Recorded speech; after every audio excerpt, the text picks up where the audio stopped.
Welcome to the KonVO, the show where we dive into the minds of artists shaping the sound of tomorrow. I'm your host, Don Kon, and today we're tapping into Boston's underground scene with a guest who's not just DJing the wave, he's building it. VO is a DJ and producer based right here in Boston, Massachusetts. He will also be my co-host during the tenure of this podcast, but today he sits in as a guest. His sound flows between tech house, minimal, deep tech, and melodic techno, taking listeners from dark warehouse sets to sun-soaked pool party vibes. He holds residencies at some of the biggest venues in the city, including The Grand, Big Night Live, Memoir, and Basement. Beyond the booth, VO is the founder of Votion Records, a label that's carving out its own space in the electronic music world. He also serves as the creative director of Mass Music Radio, a Boston-based online platform and studio dedicated to spotlighting talent from around the globe. During this episode, we talk about starting a record label from the ground up, the importance of building a community in nightlife, and how to stay authentic in a crowded industry. We also dig into his creative process as a DJ, the hustle behind the music, as well as what it means to truly read a room. Let's get into it.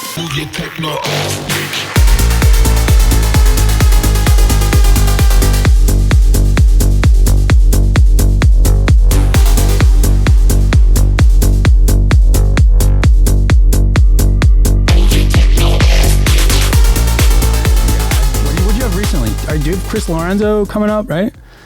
That was last night, and he actually canceled the night, so I headlined instead. Oh, nice. That was at Basement? That was at the Grand. Damn, dude. Yeah, all right. Hell yeah. So you were on the main floor? Yep. Dude. Yep. 2-hour set. I haven't headlined that room since 2023, so it's a long time coming. I'm so excited to get the call. Obviously, unfortunate circumstances, but, you know, we if life gives you lemons, you make lemonade. Well, that's what you got to do. You got to be ready to go, right? You got to be ready to go when the big boys can't come out, you know? That's what separates the people who are serious and the people who are just doing this to do it, right? Or the ones who are all ready to go and things like that, which is cool. It's just an honor that they trust me enough to, you know, play the main room on a Friday and you know, bring people out, and, you know, just it's a lot of trust to have someone not of, you know, Chris Lorenzo's status, right, you know, spin that room. So right, I mean, the backup quarterback, right? That's right. You got to be ready to go, right? They don't just have the backup quarterback there just for show, right? Right. Like they need him when they need him, and that's what the role you played, which is great. So yeah, this week was slammed. I actually had 4 gigs this week. So Wednesday, I DJ'd a private party for Harvard Business School. Shout out to them for booking me. Thursday, I run my weekly night at the Grand. We can get more into that later. And then last night, I headlined the Grand instead of Chris Lorenzo. And then tonight, I'm playing a Brazilian party at Candy Bar with my back-to-back with my boy Phil Costa. And that's going to be cool as well. Oh, nice. That's the one right by the Royale, right? Yeah, beneath the Royale. Beneath the Royale, yeah. So that's going to be in like 5-6 hours. Wow. So. Busy man. Busy. After this weekend, though, it's going to be slow as far as shows. And then I can't wait to get back in the studio and make some music. Nice, man. How long you grew up in Boston, right? Like, so you were born in Quincy, right? Yes, sir. Quincy, as you always correct me, right? Yes. With the Z. Yep. So you've lived there your whole life, right? Mm-hmm. Okay. And I guess if we just jump right into it, when was the first instance of electronic music for VO? When did you first hear it? Take us sort of through that. Like, when was the first, like, okay, wow, the world isn't just pop music, right? There's a lot more to it. That's right. Yeah, I can actually vividly remember in high school, my freshman year, I was watching, like, just gaming was my thing, and then I would watch a bunch of gaming montages and highlights, and then this one guy used Avicii's song Levels, but it was the Skrillex remix. So I remember hearing that for the first time and hearing sounds that I've never heard of, never even fathomed was possible to even make. And I was like, what the fuck genre is this? And then I looked into it, found out it was dubstep, And then, and I was like, wow, I really like the vocal in this song. And then that's how I found the Avicii. And then, arguably Levels is one of his most recognizable songs. And like, if you know electronic music, you know Avicii and you know Levels. So that was my first discovery of electronic music. And after that, I started following Avicii and then saw that, he was pumping out music, he was playing shows. And then that year he played at TD Garden, which was which was the first electronic show that TD Garden ever did. And let's just say 200 people got hospitalized and 2 people died. Oh my God. And then TD Garden was like, never again. Oh my God. At an Avicii show too. Yeah, wow. Yeah. So I think there was just like a bad batch of Molly going around the dance floor. Yeah. But after that, TD Garden was like, the only electronic shows we're going to do is like the Kiss 108 shows or Jammin' 944. That's not even, but yeah, so they toned it down from that. But I just remember being in the crowd, just seeing that production, that, that setting. And I was like, okay, I think I want to be a DJ. But, not only that, I was in love with the music. I love how universal that, 4 to the, 4 kicks to the floor is. And just the vibe that Avicii was kind of spreading, all positivity, life is good kind of vibe. Obviously, R.I.P. Avicii, but I think that was my introduction to electronic music. And then slowly started getting into, dubstep, trap, just what was hot in the American scene at that point. And that was 2012, 2013. Yeah. So yeah. That was the real big jump of it that I remember, at least, like, was like 2010 at like, the minimum, right? Like that's when it really started to peak and the festival started to come out and it started to be something more than just the European music, right? It was worldwide, which was amazing. And like you mentioned, Avicii was a big part of that, right? And putting it in the radio waves and just making it a more universal sound and things like that. And did it amaze you at all that it was just one person making it? Granted, there's other people that are in the room and things like that, but at the end of the day, it's one guy behind his computer making these sounds, right? Yeah. That come together to make a song. Did that amaze you at all? Oh, 100%. Because before that, I think my understanding of music was there was a lot of people involved in one song. You'd have the person that made the beat, then the person that recorded the artist or the vocalist, and then the vocalist themselves, then I didn't even know about, mixing and mastering then, but I knew about labels. So I knew it was like a, multifaceted and like just a lot of people and just on one record. And to find out that, one person created, music, this a full length track beginning to end, build up, climax, breakdown, all that was just created on a computer by one person. That was pretty amazing to find out. It's unbelievable. It's one of the things that still like amazes me is that like you hear this music and it's just like a guy behind his computer. It's amazing. It's absolutely amazing. So when you first saw that Avicii show, how old were you? Oh, I was like 14. Okay, so you were about a freshman in high school. Yeah, I was seeing the war zone. I just remember how many stretchers I saw on the dance floor. I was up in the bleachers looking down. There was like 4 stretchers coming out. I'm like, it looks horrible, but everyone else was having a blast. It was the best night ever.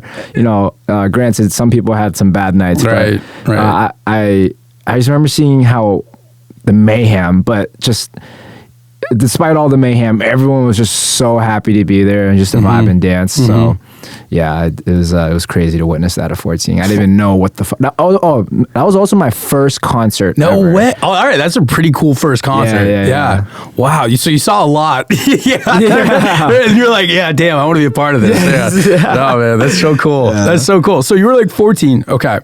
And so what was the timeline there for you to actually get into the music as far as DJing and producing and things like that? Oh yeah, huge gap. So I was always into electronic music all through high school. And then when I got to college and started smoking a lot of fucking weed. I got into hip hop and rap, but always, loved electronic music. And then, this, with all the weed smoking, I was like, you know what, junior year, I was like, I want to be a rapper. So I tried that out. No way. I didn't even know that. Yeah, dude, I have one of the songs still on my SoundCloud. It's private, but maybe one day I'll play it. Oh my God. I say some pretty crazy shit. Oh my God. But yeah, I tried rapping junior year, and I did that for a year. Then after that, I was like, you know what, like it's not really my thing. But I knew I wanted to be in the music industry in some way, somehow, and I knew that I had the I don't even know what you call it, but I knew I had like the performance aspect in me. I knew I could perform and put on a show and crowd control. And going back to Avicii, I knew like DJing was always a thing. It's always been in the back of my mind, but I never had the balls to actually buy the equipment, because equipment back during my college era, which was 2016 and 2020, it was still fairly expensive. Now it's a little bit more accessible, but if you wanted a nice DJ board, it was still like $300-$400. And then as a college student, that's a lot to invest in for something that you don't even know if it's going to pay out. So, senior year now, summer going into senior year, so 2019, my boy Shlomo over here, podcast producer, superstar. Shout out Shlomo Bo. He got a room. He rented a space, Self-Made Designs Studios in Quincy, and he launched his radio station, Mass Music Radio. And he invited me out to check out the space one day, and then I came through, and I saw that he had a little DJ board. I think it was a SB2 or SX2, correct me if I'm wrong, Shlomo. But it was like a little 2-channel board mixer, and I was like, dude, I've always wanted to try out DJing. Could I just play around this for real quick? And he was like, yeah, have at it. And I think I DJ'd. I fucked around for maybe like 30 minutes, and then I was just like, all right, bro, I'm about to buy my own. So yeah, and then bought my own that week. Amazon primed it. It was, by the weekend, it was in my hands, and I don't think I stopped DJing like that whole summer. Like, I think the only time I ever stopped DJing was when I was sleeping or eating or doing other normal people things. But in my free time, I just DJ'd. And I would hit up Shlomo every day. Can I come by and spin? And then and just kept going on from there. Once I got that deck, it was over. It never stopped. It was over. Never looked back since. Nice, man. Wow. 2019. So 2019, we're in 2025. Almost 2026. Yeah. Right? So a lot of time has passed since you got that board and where you're at today, right? Mm-hmm. So you obviously hear about New York and LA and where their scenes are at and things like that. And then Boston is just sort of like after that conversation, right? When I first met you, I was really like drawn to what you were doing, right? You were trying to really build a community and build a sort of scene for this music, which is the music we all love, electronic music, right? In a city that is really sort of not as open to it as maybe sort of these other cities, right? So you coming out of college and you getting this board and wanting to do this, right? And you're faced with, okay, a city that's not as receptive as, some of these other ones, which is unfortunate, but it's we're gonna get there, right? We're gonna get there. So you're faced with that, and so sort of take me through that. Like, what was like?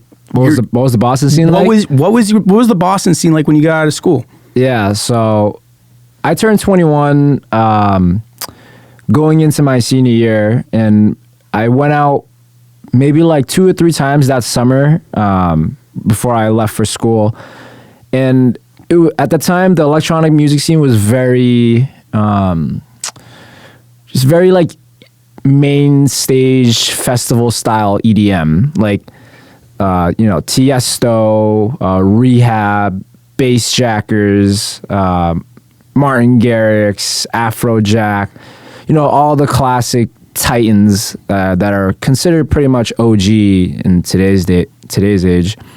That was Steve Aoki, huge. He's still coming back to Boston to this day. But that was really the main electronic scene in Boston. And then the rest was open format.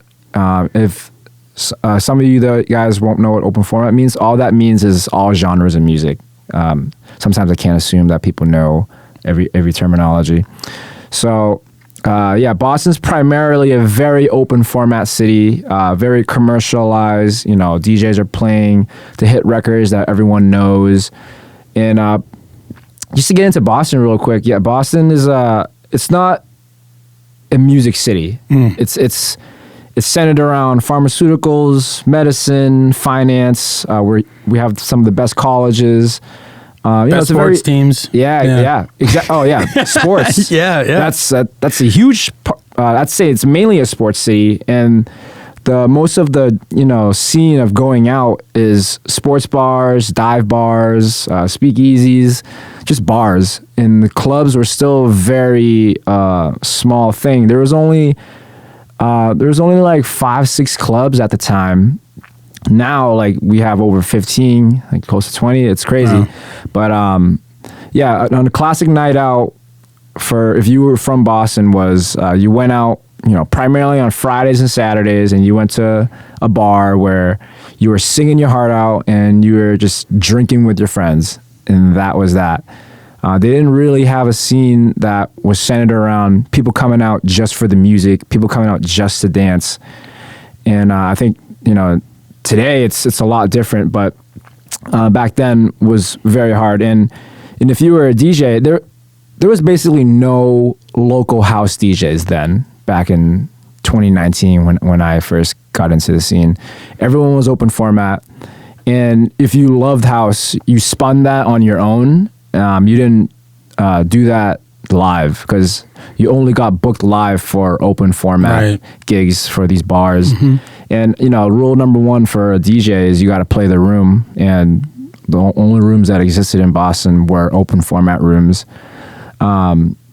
So I remember seeing that and just thinking, like, man, this shit's so basic. Like, I knew from a very early time that that wasn't me. I love when I hear a DJ and they play an entire set and I don't know a single song.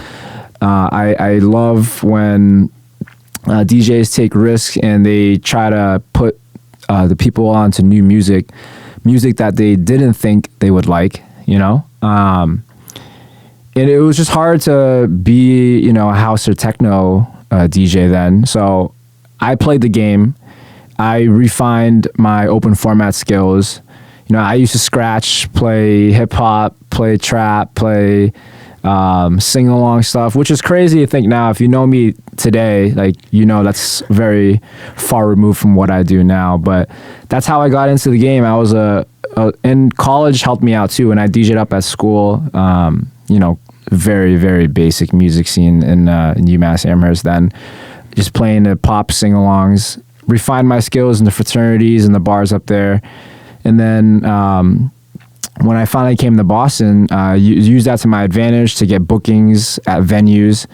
But once I started, consistently DJing, then I would, during a 3-hour bar set, maybe I'll sneak in a house song every 3, 4, 5 songs. Maybe I'll do a little house section for 15 minutes before the manager comes over. It's like, all right, can you switch it up now? That was constant. I remember one of my first gigs up in college, the manager told me specifically no house. But then I remember playing Fisher, losing it one night. Crowd absolutely went mental. And then he came over and was like, okay, fine. A little house is okay. Proving a point. So that was 2019. So that was right at that stage of it was starting to become accepted. That house, the techno, the dance scene, the underground scene. It was just starting to get accepted. But still, I'd say 80% of the scene was still very open format and very commercial. And then then COVID happened and that kind of halted everything. So right. So you mentioned risk in there. I heard you mention risk as far as you're drawn to DJs and people, performers that take risk, right? They're not in the expressway, right, where they just are comfortable and play what they know is going to work, right? They take what they love and they take that risk of being able to play that, which sounds like something that you did at that bar, right? Playing Losing It, and it paid off, right? Yep. It did well. There's another risk that you took, and that's starting Common Grounds. Can you talk about Common Grounds a little bit for the people that don't know, and sort of how that started and what it really took to start something up like that? Yeah. So by that point, I was already in with Big Night and a resident DJ for them. And I was doing a lot of opening sets for artists. And that was kind of the peak of what I was doing then. And if you know me, I'm always looking to innovate. I'm always looking to push forward, see what we can do. And at that time, I just wanted to do more than just open for artists. I want to be a curator. I want to have control over every aspect of an event, of a night. And I just felt like it was the right time to start my own brand. And it took a couple months of like just brainstorming and figuring out the concept. And I came up with the name Common Grounds because I wanted people to find common ground on the dance floor over the music that they were listening to. So that was the whole concept behind it. And I didn't want it to be, constrained to one specific subgenre. If you know me, if you see me perform, I kind of glide between the subgenres, between tech house and techno, melodic, minimal, all that stuff. And I kind of wanted to mold the brand after me and like what I play. And the whole concept is, you come with an open mind and you just ingest the dance music that the DJ is putting out, and maybe you'll find common ground to the person next to you who's listening and doing the same thing. And that was the whole concept with Common Grounds. Also found out later that it's a big coffee brand. So. Oh, you did? Yeah. Oh, wow. Yeah. Oh, wow. So is that why we can't find Common Grounds anymore? And that's why it evolved? Is that why it evolved? Was that the true fire underneath? Was trademark? Yeah. There's a bunch of Common Grounds out there. There's like 2 merch companies. There's like a bunch of cafes. There's some like 2 coffee companies. It was already a thing at that point. I thought I had something original, but when you get into the world of trademarking, right, you get humbled real quick. Oh yeah, I bet. Yeah, because you see how big those lawsuits are, and you're like, not for me. Right. But no. So one thing I want to touch on with the Common Grounds is that you were big on opportunity.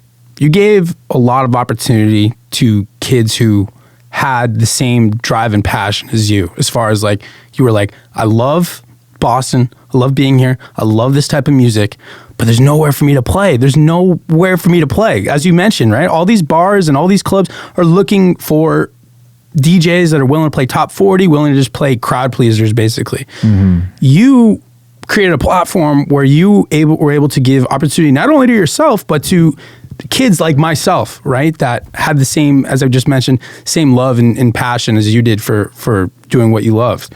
And I want you to talk a little bit about who gave you that first opportunity. Where did that first opportunity come into play, where someone saw you play, someone heard you talk, whatever, and was like, damn, I'm going to put this kid up on stage. I'm going to give this kid a shot. What was that sort of first opportunity like? I've actually had a handful of people give me that opportunity, and I can safely say I wouldn't be here without them. First one would be my very first DJ gig ever. There was still in that summer of 2019, towards the end, my boy Linsky, who is also my barber, he was doing music at the time. He's a rapper, producer as well. He made an album and he debuted it at the Sonia Club, which is in Cambridge, with his boy Glasshouse. And that was my very first DJ gig. And I think he wasn't new to the music scene, but he didn't really know much about the DJ world, but he just knew that I was a DJ, and he knew that for a rap show, like, you need a DJ to play the songs for the artist. So he just asked me to do it. And that, he believed in me that I could do the job. So he gave me that gig. When that was my very first gig ever. Oh, wow. Yeah, I got fucking hammered. I was blasted. That was like that was one of my first moments. Like, oh shit, this is a job you can do when drunk. Like, this is a sick job, you know. I've matured since, but that was like one of my first moments thinking like, oh yeah, this is a sick job. Oh my God, you can drink on the job, you know. And then that was summer 2019, and then going into college, I just put up a lot of good Instagram content, a lot of pictures, a lot of clips of me doing transitions, and then one of the bars, the Spoke in Amherst, hit me up like, hey, we're looking to add a DJ on our Friday nights. We'd love to have you.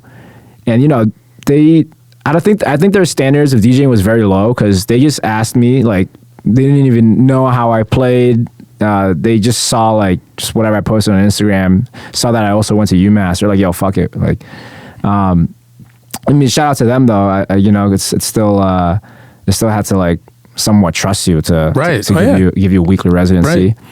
And then COVID happened, and then again, just tried to stay relevant, put out mixes, keep my socials intact and up to date, just pumping out content, trying to stay relevant. And then when Boston was finally opening up after COVID, Big Night was looking to add more DJs, and Hurley, or Pete Summers, as you all know now, he's another Boston guy that just recently moved to LA. He was already part of the Big Night circuit, and he hit me up. He's like, hey man, I like what you're doing. Big Night's looking to add more DJs. Would you like to do a dinner set at Mystique, which is a lounge in the casino, the Encore Casino in Boston? And I did it. It was a free gig. Like, I didn't get paid. And it was just a simple dinner set at a lounge. And when I was playing, this is one of my first times where I did my thing where I played house, strictly house. It wasn't underground. It was a lot of sing-alongs and remixes, a lot of disco. But one of my first gigs where I felt like, oh, I finally got recognized. I finally got the recognition for what I want to do, for the sound. So I felt comfortable enough to play an all-house set at a lounge. And Dylan Francis was headlining Memoir, which is the club inside Encore, that night. And the Memoir headliners usually have dinner at Mystique. And during the middle of my set, Dylan Francis is having dinner, and he's like, hold up, who the fuck is DJing right now? He's crushing it. I gotta go say hi to him. So he came out of the private room. He had like 20 people with him, everyone with their phones out recording, flash on. And the DJ booth at Mystique is in the back of the room by the bathroom. Like, you know, like no one, like I'm background music at this point. No one even knows there's a DJ. And I have Dylan Francis in front of me with his whole entourage, and he's like, dude, you're fucking killing it. Like, dude, whatever, keep going, whatever you're doing. And I'm like starstruck. I'm like, I'm good? Really? Like, didn't even believe him. And then, you know, and he left. And then the owner of Big Night came after, was like, all right, you're in with us now. Wow. And then a big person that's part of my life and what I do now. Shout out to Buddy Costa. He's the director of entertainment for Big Night. Same thing. He came over, and he's the one that mans the DJ team and does a lot of the bookings for the Big Night circuit. And he was like, "Yeah, let me grab your number. You're gonna be with us now." And then I would say he's probably one of the most important people that's given me the opportunities to do what I do and build what I've built. But it stemmed from you playing right next to the bathroom in a restaurant playing background music, right? It all stemmed from that little moment, which I love a lot of things about that. I think that's a great story. But the two things I love the most about that story you just said, number one, you were being yourself. You were playing what you wanted to play. You were being VO, right? You were being you, right? even when you think it wasn't accepted, it wasn't, what was in, it wasn't what the crowd wanted. Not that it was just people eating dinner, right? It wasn't any of those things, but you went in there and you were yourself, right? And you showcased that. You were also playing background music, as you mentioned, right? You weren't playing to a crowd. You weren't playing with all these lights and smoke and all this stuff.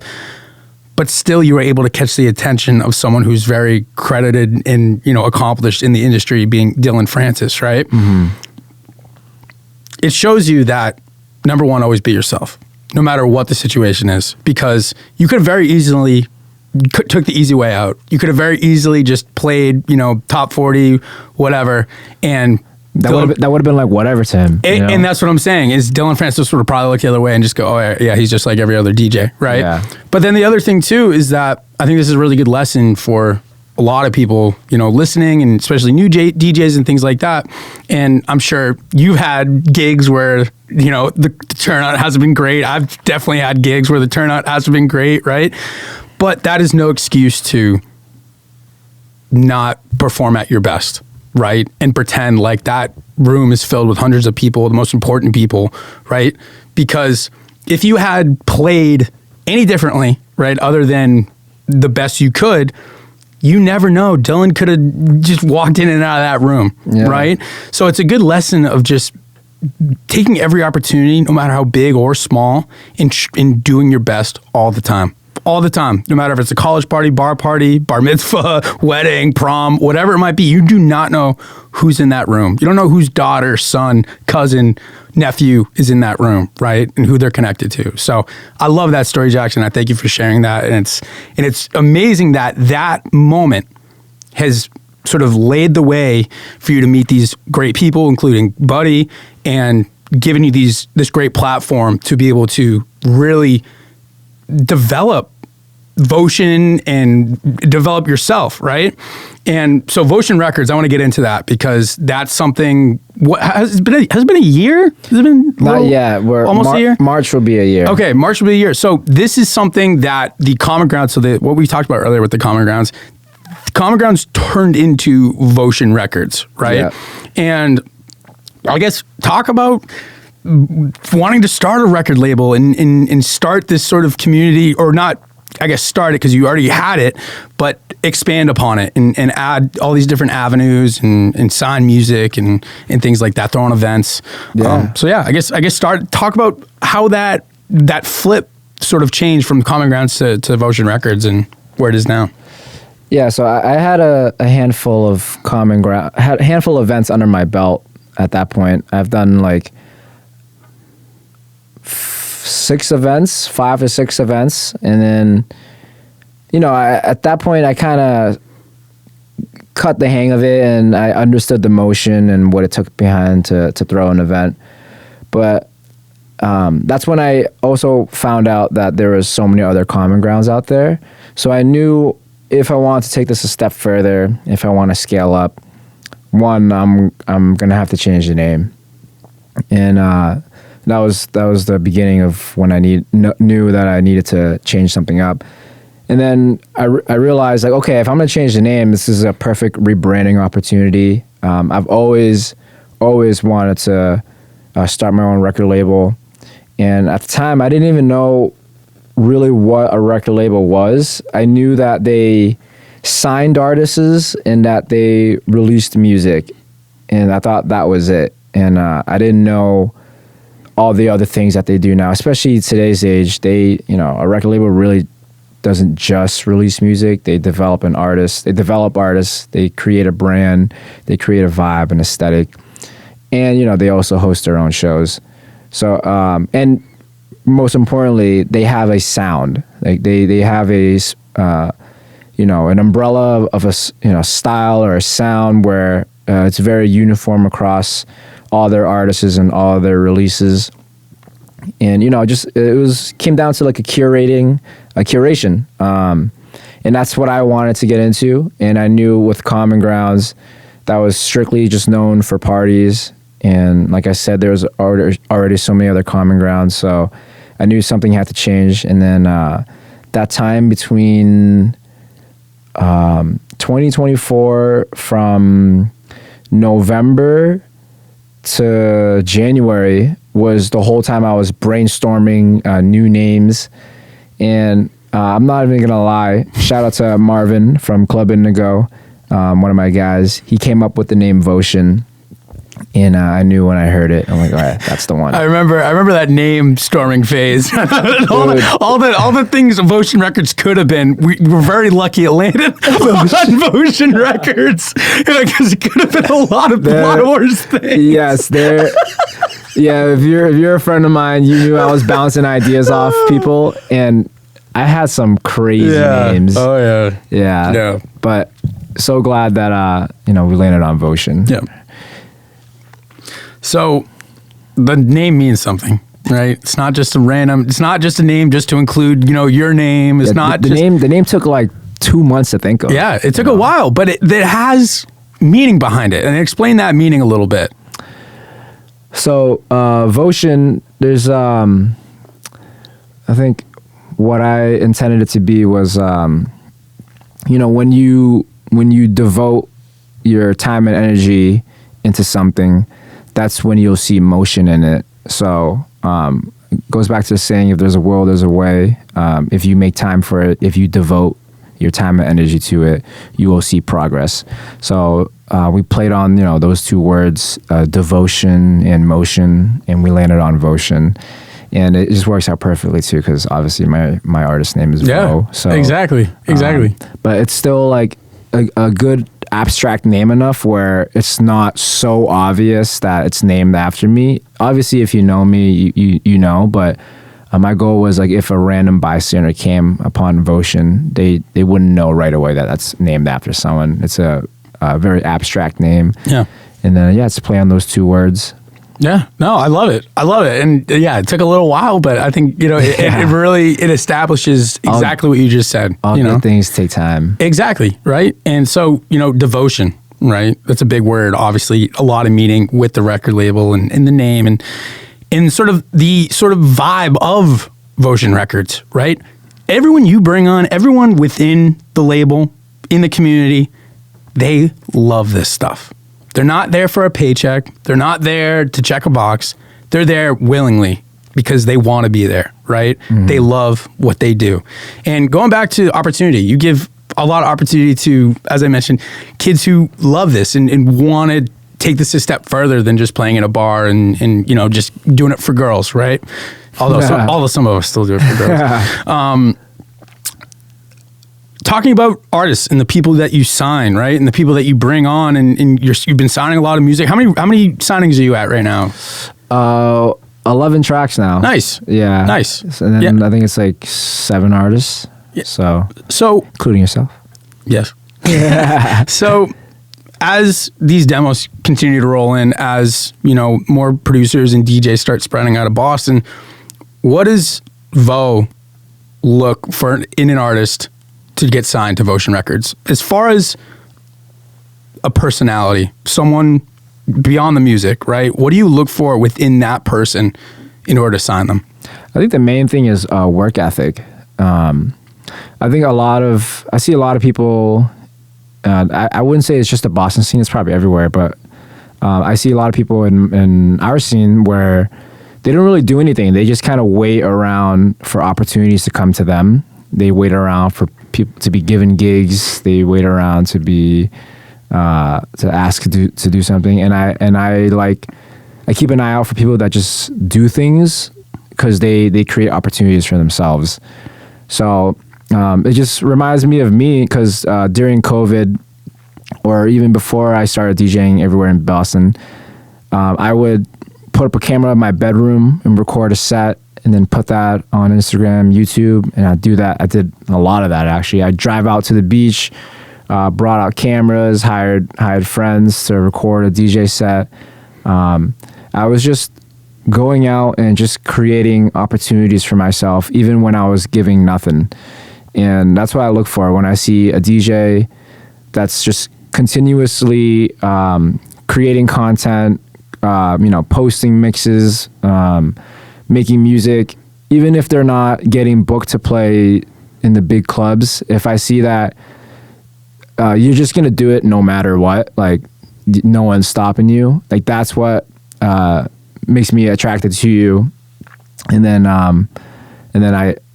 it starts with the work ethic first, and then I feel like everything else can be, taught or trained or guided. But the work ethic has to be there first before I'm willing to invest time into you. So I feel like that's like that in like corporate world too. Yeah. Yeah. So, It's that part you can't teach, right? It's just something that's just natural, and you just have to have it, right? Yeah. It's not, you can't. It's the passion. Exactly. So if someone wants to submit a demo to Votion Records, how do they do that? We have a website, votionrecords.com, and then we have a submit demo tab. So you just click on that, send us a Dropbox link or a SoundCloud link, and then I'll give it a listen. At some point, I will. Within 2 weeks. Hey, it's better than a lot of other record labels. So that's pretty good. So you will get a response from me. Don't worry. Nice, man. Well, I'm happy you were able to talk a little bit about the label. I was happy you got to talk a little bit about yourself, and I learned some new things too. As I unfortunately missed the VO rapping days, but I hope to get a little snippet of that at some point. But I love to sort of like shift just a little bit and get a little nerdy. If you can, because I know some listeners will be tuning in for that. Just nerd out a little bit on the DJing side of things. Yeah. So you've been DJing for 6 years. Yep. You've played a lot of major venues, including the Grand, Memoir, Basement. You've been playing a lot of Basement, the Grand. I think I just said that. What goes into prepping a set for you? So you have a blank canvas and record box. What is some main things that are in a VO set?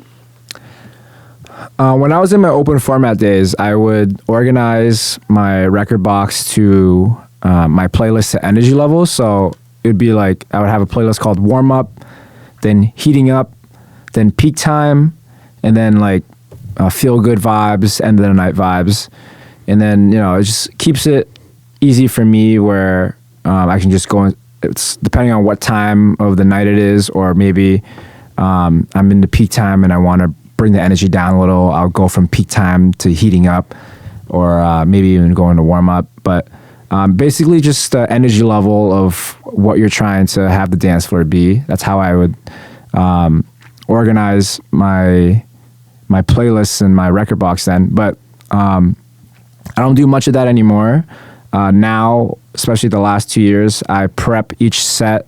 I prep by the set. Mm-hmm. So if I'm opening for a bigger artist, I'll do my research on the style and sound for them, and then I'll curate my set with that. Or if I'm headlining, I'll put a bunch of songs in the playlist, and then from there I'll always try to organize like the first 5-6 songs, just so I know what the fuck I'm doing when I start the set, and I'm not just stressing like what the fuck am I playing next, what the fuck am I playing next. Right. So I'll have those first 5-6 songs just ready and have the transitions ready then, so I can kind of ease into the set more, and then as the set progresses, I'll free ball it. But it also depends on like the level of the gig. If I'm playing big night live and I only get 1 hour, every song counts. Right. Where I only, in a 1 hour set in the house and techno world, you're only playing 15-ish songs. So, at that point, you can't have a song that's a maybe, or like I don't know if this is going to work. Like every song needs to hit, or I at least need to believe in every song or want to play every song.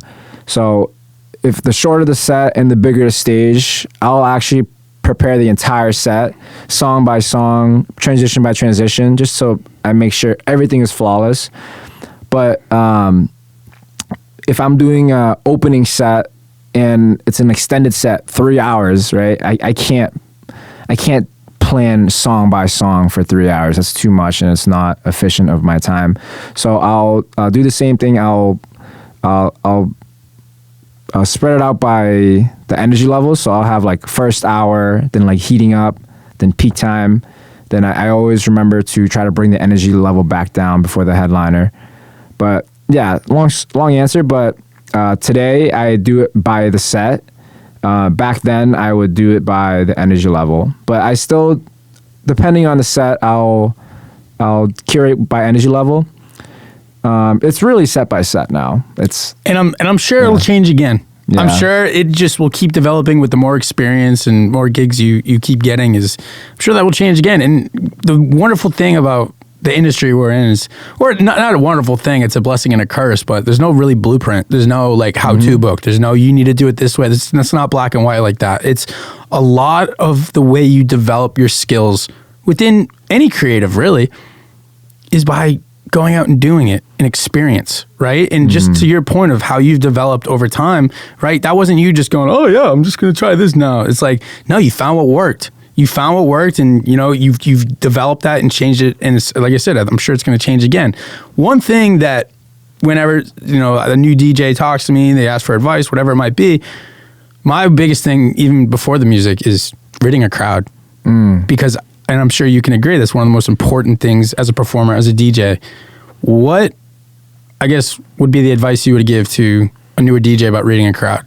Yeah, so my last answer made it seem like I'm very, very structured with my DJ sets now, but it's a balance of both. Like, you want to have structure, you want to have a plan going into it, but you also need to have the ability to go off the script. So I didn't mention that in the last answer, and that's arguably one of the most important skills. I think two things for DJing that's the most important: song selection and reading the crowd. You have to be able to read the crowd to know what songs to select, right? If you're just song selecting and you're just coming in with this song, this song, this song, this song, then you don't give yourself the freedom to work the crowd. And I know I'm kind of contradicting myself, because I know last time I just said if I have like a really big set and it's only an hour, I'll plan out every song by song by song. But that's because I know it's going to work for that crowd. Like, I recently opened for Nora and Pure.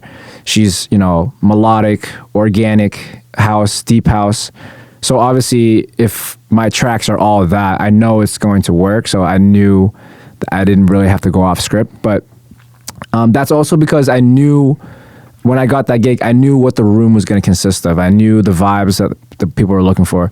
Some gigs, you're going to get booked, you have zero idea what to expect. Yep. My boy Shlomo over there knows very well, because I get a lot of booking inquiries now, and I have Shlomo help me out with them.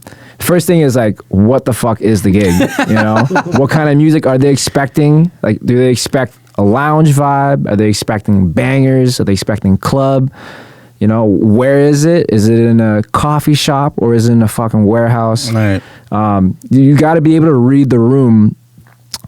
So my advice would be, before you say yes to the gig, do research. Like, what kind of room is it? Like, maybe even go on a night that they're doing it and see what the vibe is. And just come prepared, but then also have a bunch of other tracks where like it's an automatic banger. Like, you'll win the crowd over with that. As far as, I didn't even answer your question yet. How to read the room. Rule number one is to look up. Like, yep. I know a lot of DJs, they are laser focused down, like they don't look up the entire fucking set. It's like, buddy, do you even know people are having a good time? Right. Like, rule number one is to look up and look at people's reaction. My whole thing and why I DJ is I love watching people's reaction. It comes to like the same thing when I show a friend a movie, I'm gauging their reaction, or when I show someone a song or an artwork, I want to see their reaction. Like, and then over time, when you see enough reactions, you kind of build the skill of it, where that's what you're looking for in a room when you're DJing. You want to see people starting to move their head, people smiling, people, girls pointing up to the DJ and then talking to their friend again. They're smiling, then it's probably saying like, oh, this DJ is playing really good music. You want to be able to see how people are reacting to your music. That's going to dictate where you go next. If you just have your head down and it'd be kind of crazy if you played an entire set with your head down and everyone had a bad time and you just didn't even know. You had no idea. Yeah. Like, that would be absolutely crazy. But yeah, it's mainly doing research on the gig and knowing what you're getting into, having some structure and having, some songs that it's going to work, and then looking up and watching people react so you know where to take it next. So I think that's how you read a room. Yeah, no, I think it's all great stuff. And I still see DJs today that play with their head down. And I'm like, oh yeah. 100%. And I think it's, I think it might be their way of like escaping, like just like maybe they played a bad song, or maybe they're a little bit shy, right? And they're just, that's their barrier, right? They're like, all right, if I can't see them, they can't see me, right? I think that's why Deadmau5 wore a helmet in the first place, was because he had stage fright. Like, he didn't want to see anyone, right? Yeah. But also at the same time, you're a performer. Like, you are a performer at the end of the day, right? You are center stage, you're center focus, and it's like, you also, beyond the music, people feed off of your energy, right? So if you're just looking down at your board the whole time, it's like, there's nothing fun about that, right? Whereas, I know a rebuttal to that, people will say, like, oh, I'm focused mixing. I need to focus on the transition. I'm trying to find the next song. It's like, yeah, but there are a couple seconds in each song that you can look up. Exactly. And just interact, and just, people came out to see you, right? Just a wave, a smile, something like that. Exactly your point. It just takes a couple of seconds. You just look up, look around real quick, then go back down. You don't even be doing backflips. Like, exactly. Exactly. So on that sort of like that, the inspiration and advice realm, you obviously hear a lot of music because it comes into the demo portal. You have seen a lot of DJs. There's obviously this big bump in people wanting to DJ and be artists, right? Yeah, yeah. So I guess in the advice sort of realm, what's a couple pieces of advice you could give to someone who wants to be an electronic music DJ and producer? Rule number 1, don't. Just don't. I'm just kidding. Leave some room for me, like, for the rest of us. No, I was kidding. No. So in today's day and age, it's so accessible to become a DJ. And it's even argued that the value of a DJ has diminished because of the entry point is so much lower now. The bar to enter it, to become a DJ, is so much lower. Back then, it used to be you had to be a total geek and nerd and care about technical stuff, and then you also needed money to buy equipment, and then you also need to have the passion for it, so you can go crate digging, go to vinyl stores, record stores, and dig for records. Now, everything is so much easier. All you need is a DJ board, which is, you can get them as cheap as like, $200. You can get, I've seen a little DJ board like literally like this big, and it was like less than $100. So you can DJ off your phone. You can DJ off your iPad now. You no longer need to go in and dig for records. You can just go on Beatport, go on websites, pull down. And you also don't need to be that technical savvy. Like, there is a level of savviness that you need to know, but at the end of the day, it really is plug and play. Maybe you need to change a couple settings, download a couple things, but it's gotten so fucking easy now that you don't really need to be a technical wizard to get into DJing. So, yeah, I think that's encouraging for anyone that wants to become a DJ. But my advice is, like, you got to find the right reasons why you want to do it first. Yep. If you just want to be the guy and you just want to be the center of attention, you can be like an influencer. You can be a promoter for that.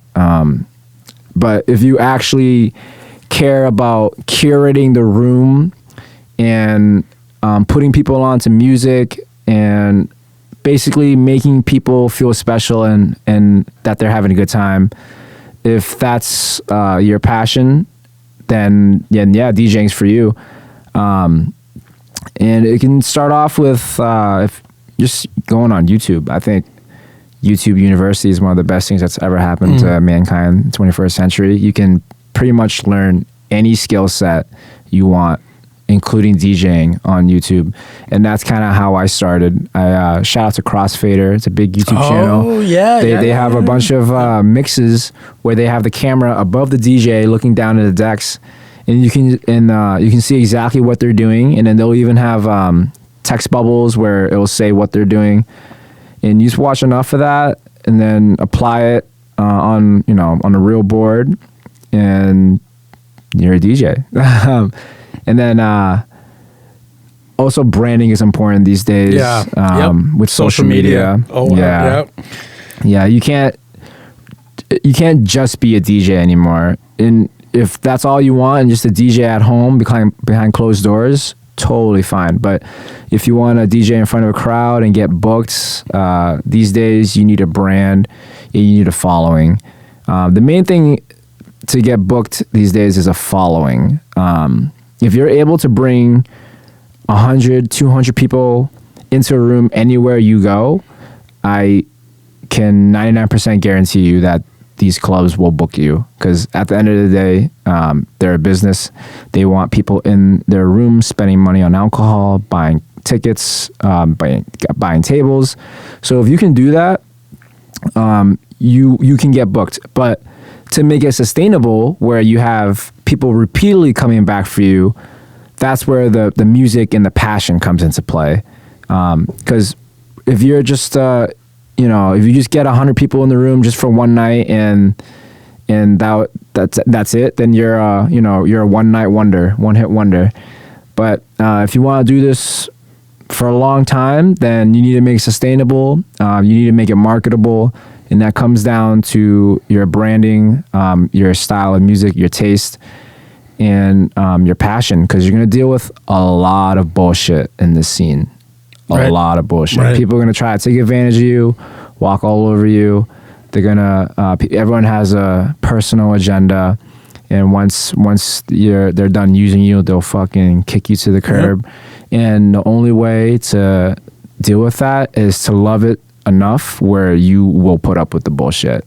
Right. And I think alongside that too is you got to have the strength, the mental strength. Oh, yeah. Because exactly what you just said. It's not called music. I was always told this in school. It's not called music friends. It's called music business, you know? And it is so accurate. It is so amazing when you come across good people, because there's not a lot of good people within the industry. And you need to mentally be capable of handling rejection. People, shit talking you, people, just kicking you to the curb, exactly what you just said, because it's going to happen more than once, unfortunately. Yeah. I mean, a quick example is I remember I got booked to open for this artist. I forget who the artist was, but excuse me. I was, and they told me to promote hard. So I sold a couple tickets, even booked a table, and I'm literally on my way to the gig. And then I get the call, sorry, bud, we double booked you. We had this other guy booked a couple days before we booked you. Sorry, man, he's going to go to him. And I'm just like, bro, I sold a table, sold tickets, and that was that. I mean, I'm off tonight. And I was so fucking pissed. And I took it so personal. But honestly, looking back on it now, it's just the business, and you can't take it personal. And, life goes on. You got to keep moving forward. Exactly. And just my 2 cents on, it's just a little bit of advice about tapping in, right? If you want to be an artist within the industry, is don't make friends with the promoters. Don't make friends with the club owners. Make friends with the DJs, because at the end of the day, the DJs are the ones that are going to be able to understand your shoes and the shoes that you're in, right? And every DJ you've ever talked to has been in your position before. A promoter, a club owner, they're not really, like, they just look at you as money revenue, right? And some might not, which is fine.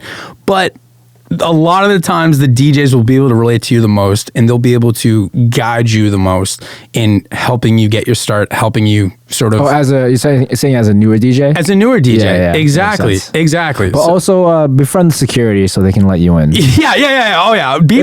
Be friends to everyone. Do not burn any bridges. Don't burn any bridges. But also, you utilize your energy in the best spaces possible, in the best places possible, to put yourself in the best position to do as much as you can.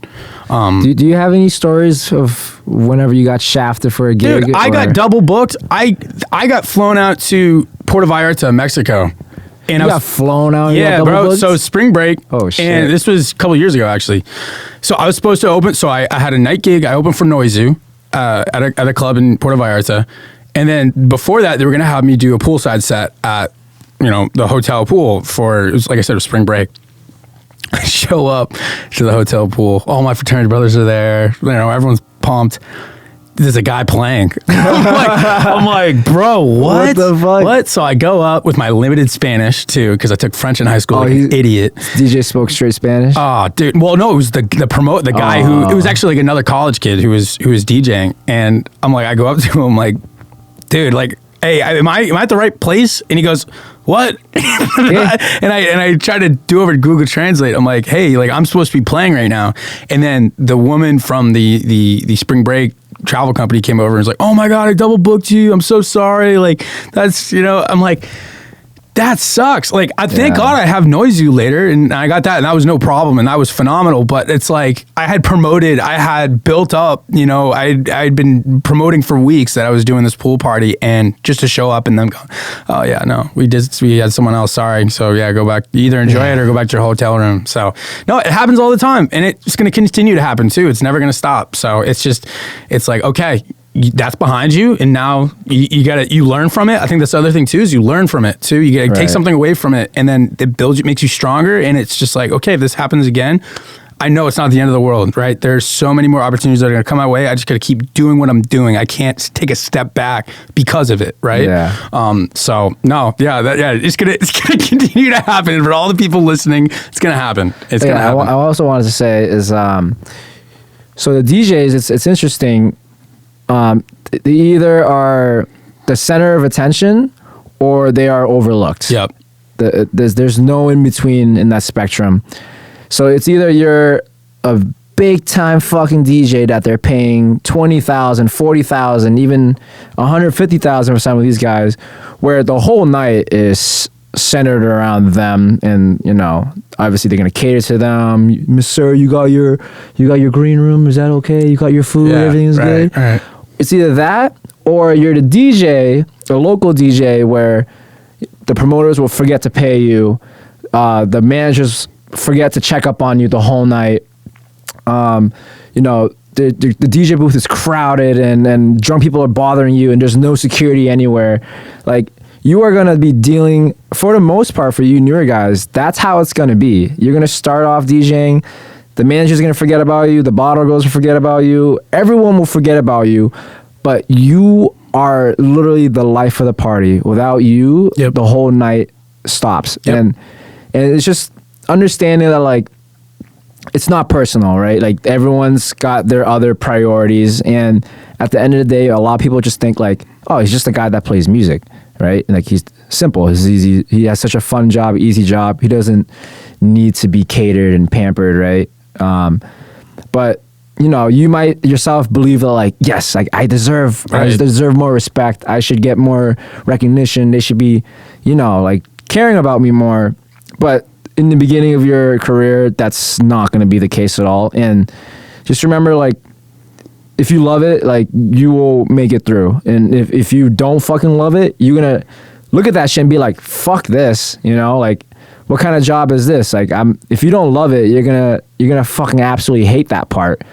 And you're going back to what I said earlier, you only deal with that bullshit if you love it. Right. So just keep that in mind. Like, you are gonna mostly experience that end of the spectrum where people might even fucking forget there was a DJ tonight, and it sucks, but it gets better. You just gotta keep going at it. And then as you get better, as you rise up, you'll move into rooms more where the entertainment is the priority. Right. Whereas, there's a lot of venues out there where the bar is the priority, right. And you're just expected just to keep them singing and do whatever the fuck you gotta do so that the bars keep making sales. And then, obviously everyone's goal is to get to that point where you are the center of attention, where, you are the night, but it takes time to get there, and Yeah. and it took me like 3-4 years to get to that point now. But that's just me in Boston. If I were to get booked, in another state, I might drop down a few levels where I'm not as, at the center of the focus of attention. But, if I'm flying out, then usually I'm making sure that I am getting the attention I deserve. Right. But it's just keep that in mind. Right. No, exactly. It's that timeline from just being looked at as a DJ to being looked at as an artist, which is the goal for a lot of us. So, Jackson, we're getting basically up on time here, which stinks because I could talk about this forever, and I'm happy we're gonna get to continue to talk about this. It's just episode in one, multiple episodes, which is cool. But one thing I want to start with is sort of ending episodes with something called past, present, and future. And it's basically just 3 quick questions to reflect on where you've been, where you are, and where you're headed. So first, and if you could answer in like a sentence or 2, 3 questions. Where have you been? Looking back, what moment, experience, or place shaped you the most as an artist?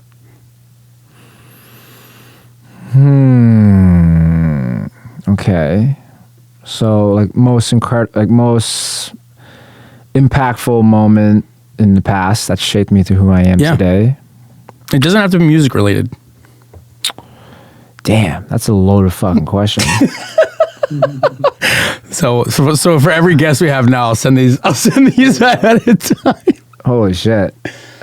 It's hard to say just one moment, but the first thing that comes to my mind is actually a piece of content that I recently put out on my music page, VO.